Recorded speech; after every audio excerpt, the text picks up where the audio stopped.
sorry. What was that? Allergies?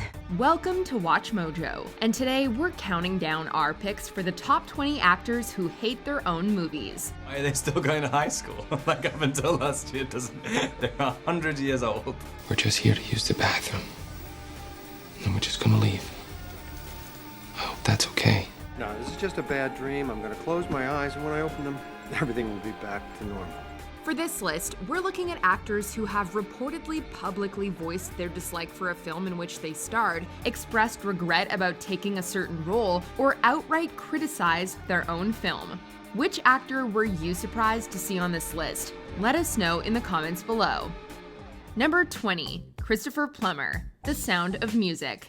It may be considered one of the best musicals or really one of the best movies ever, but Christopher Plummer did not feel the same.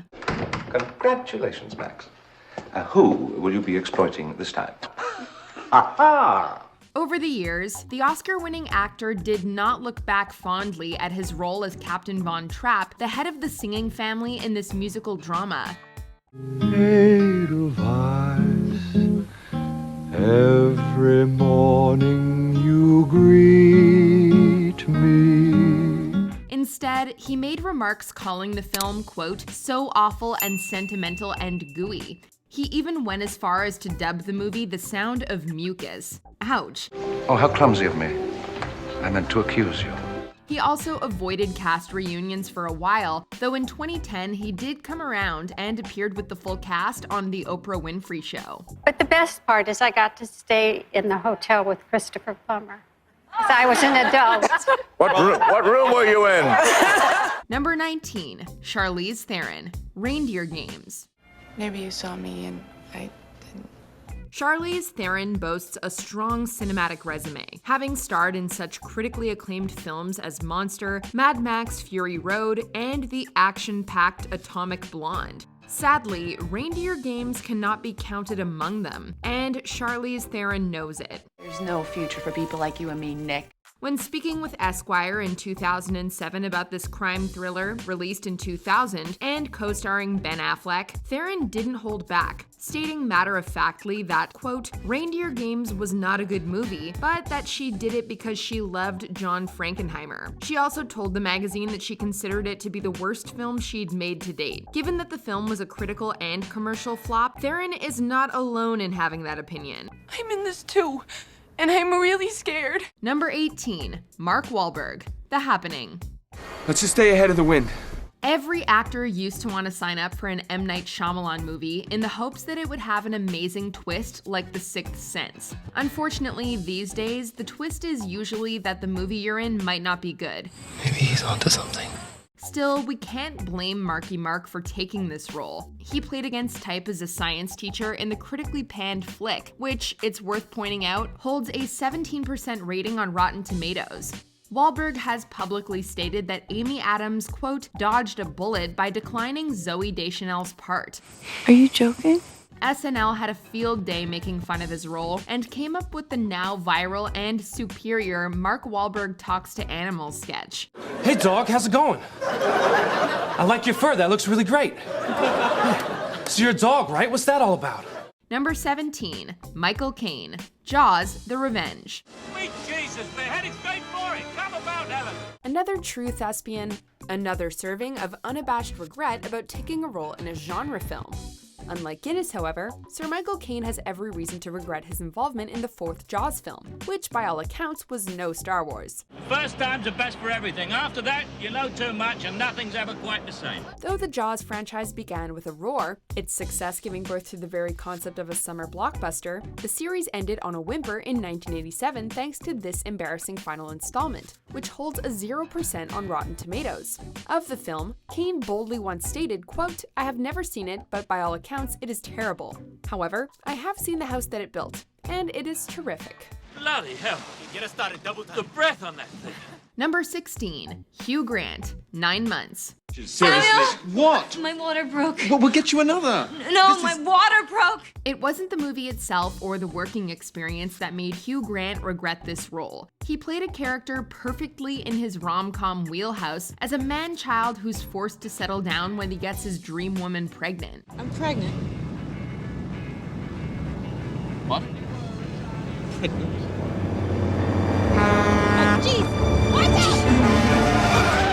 So what's the problem? Grant regrets having done the movie because it was a 20th Century Fox film, a company owned by media mogul Rupert Murdoch. Well, thank you, coming bastard! Shut up, you lying bitch! After the News of the World newspaper scandal in 2011, in which the Murdoch-owned newspaper was accused of phone hacking and other shady practices, Grant wanted nothing to do with Murdoch's businesses ever again. So far, he's stuck to his morals. Well, it's nice, and I think you're great. Marry me, Captain Ronaldo. Number 15, Sam Worthington, Clash of the Titans. Is it true? Am I the son of Zeus? In the lead up to the sequel, Sam Worthington got candid about the first film, acknowledging that, box office performance aside, it, quote, kind of let down some people. In 2012, he went further into detail, saying that he wasn't happy with what he did on the movie, that he failed to deliver a character, and instead turned in a performance as the, quote, generic bland action dude. In fact, he went so far as to compare himself to a Barbie doll. I'd rather die in the mud with those men than live forever as a god. Not just criticizing himself, however, Worthington indicted all parties involved, challenging both himself and the crew to try to make a better film with Wrath of the Titans. What are you waiting for? Burn me! Number 14, Halle Berry, Catwoman. With X-Men, Halle Berry proved that superhero roles are in her wheelhouse. You know what happens to a toad when it's struck by lightning? So when Catwoman came around, she saw it as an opportunity to further prove to the world that women of color can be superheroes. You're under arrest.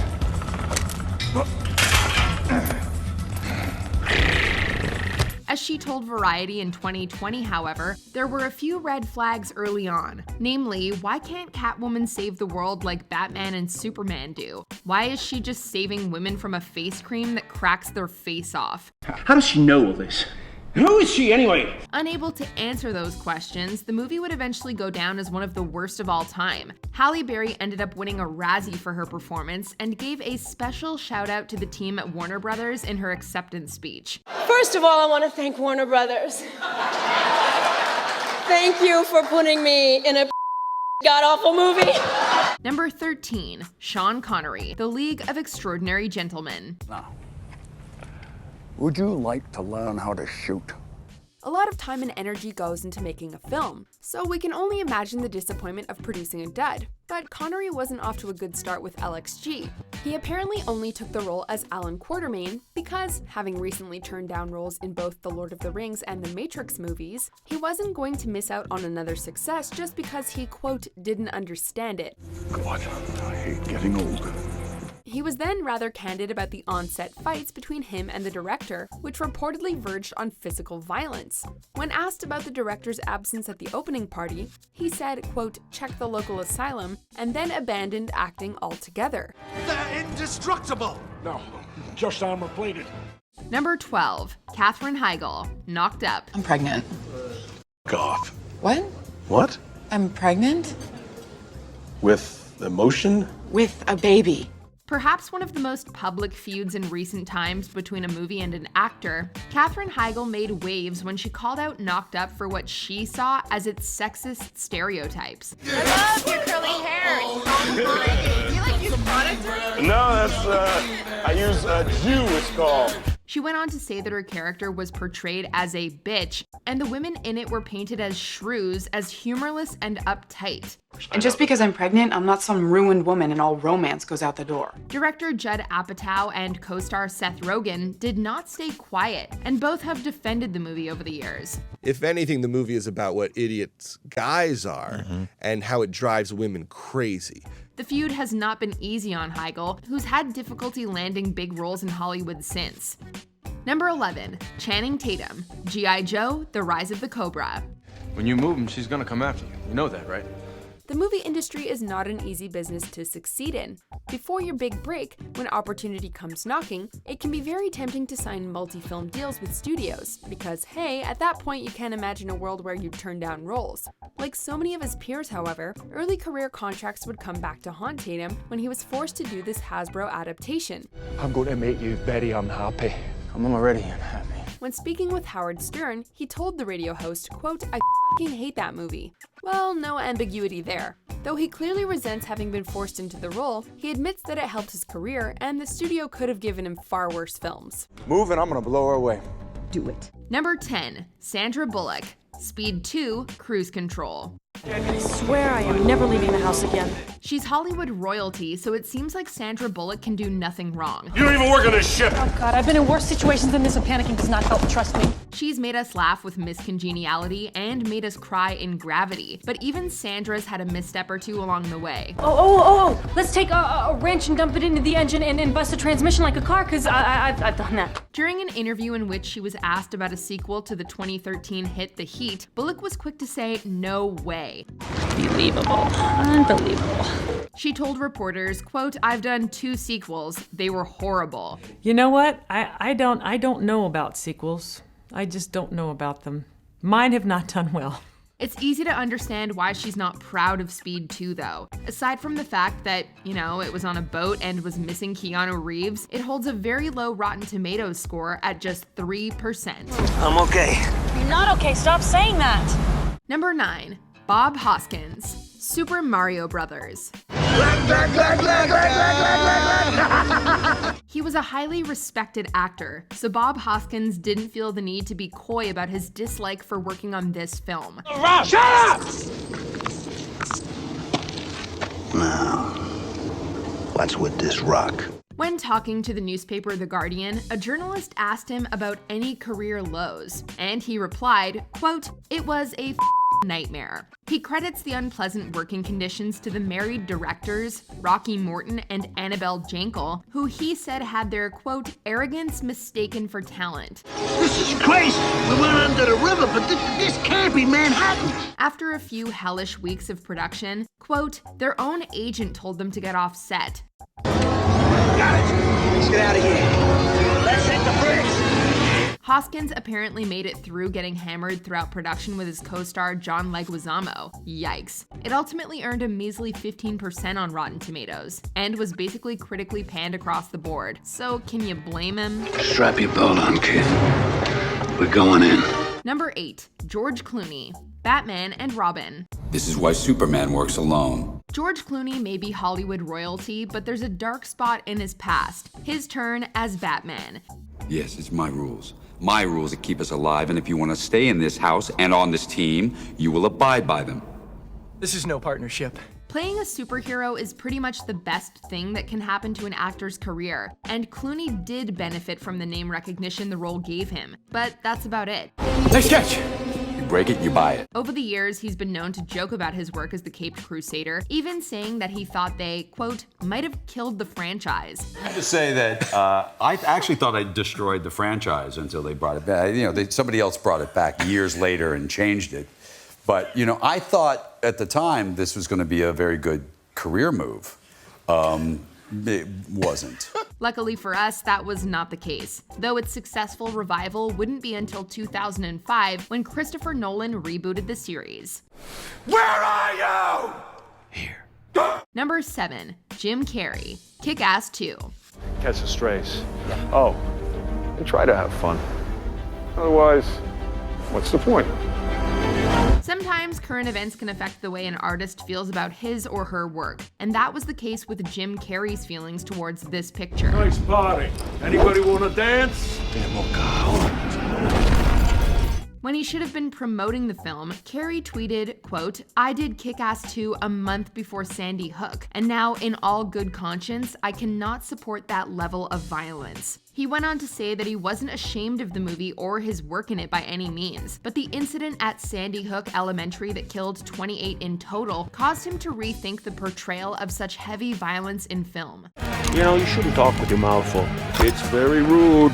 Number 6, Shia LaBeouf and Megan Fox, Transformers: Revenge of the Fallen. I know you're freaking out. Don't freak out. Don't freak out. Michael Bay's Transformers franchise might go down in history as the film series with the biggest disconnect between box office success and critical reception.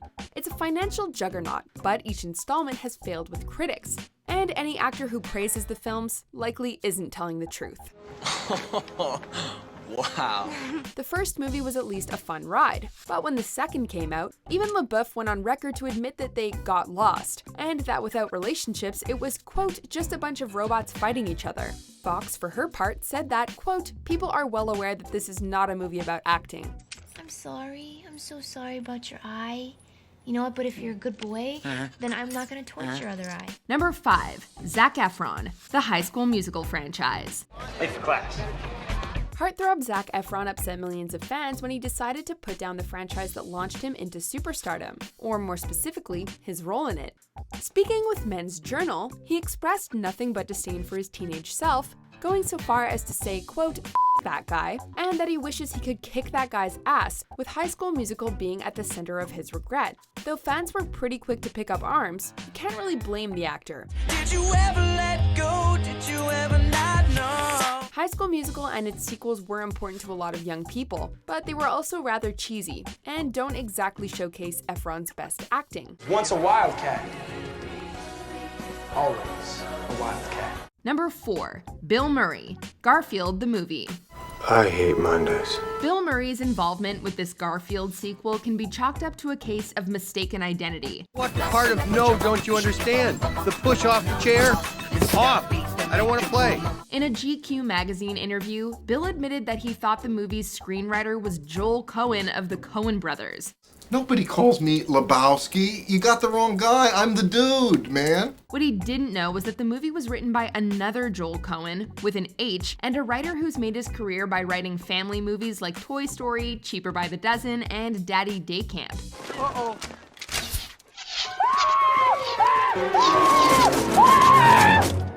He didn't back out of the movie once he realized his mistake, but suffered through recording his lines like a pro. Mouse! No thanks, I'm full. Well, he got the last laugh when he made a joke about it in Zombieland. So do you have any regrets? Garfield, maybe? Murray did go on to appear in the sequel. We gotta put an end to this torture. Number 3, Alec Guinness, Star Wars Episode 4, A New Hope. Hello there. To be fair, while Sir Alec Guinness was dismissive of Star Wars, his dislike for the beloved space opera has been blown out of proportion, which is why he still makes the cut, but isn't higher than this. About seeing the film, he actually said, a sort of wonderful freshness about it, kind of like a wonderful fresh air. With time, however, and enduring popularity, it seems that he grew resentful of the movie, which, despite an impressive career, had come to overshadow his other works. Years later, he would, to use his own words, quote, shrivel inside each time it was mentioned. Letters written during filming have also surfaced, in which he referred to it as, quote, fairy tale rubbish. You must learn the ways of the Force if you're to come with me to Alderaan. Number 2, Ryan Reynolds, Green Lantern. Oh, I'm sorry, did I disappoint you? If at first you don't succeed, try again. It's a lesson that Ryan Reynolds clearly internalized. It took numerous poorly received comic book adaptations before Reynolds finally hit a home run with Deadpool. Oh, hello. First came Blade Trinity, which, despite a poor reception, Reynolds credits with helping his career. Then came the painful proto-Deadpool of X-Men Origins Wolverine, which he later described as a frustrating experience, and doomed from the start. Green Lantern has gotten the worst of it, however, with the star himself only giving it a, quote, 3 or 4 out of 10, and calling it a victim of the Hollywood process. Thankfully, the charming star is a good sport about all these past missteps. Beware my power. Green Lantern's life! Before we continue, be sure to subscribe to our channel and ring the bell to get notified about our latest videos. You have the option to be notified for occasional videos or all of them. If you're on your phone, make sure you go into your settings and switch on notifications. Number 1, Robert Pattinson, The Twilight franchise. You better hold on tight, Spider Monkey. You might not notice it from his performance in this franchise, but Robert Pattinson is a more than talented actor. One need just look at his work in The Lost City of Z, Good Time, or The Lighthouse to appreciate his acting skills. Unfortunately, they're notably absent in The Teenage Tale of Vampires, Werewolves, and Love, of which its male star has made no secret of his deep hatred. Can't trust vampires. Trust me. Pattinson has trashed the series on too many occasions to count. He's joked about wanting his dignity back, admitted to disliking the script, and has waxed poetic about the problems with his character, Edward, as well as the general plot. There's a lot of stuff in the Twilight world that doesn't make any sense. Do you agree with our picks? Check out this other recent clip from WatchMojo, and be sure to subscribe and ring the bell to be notified about our latest videos.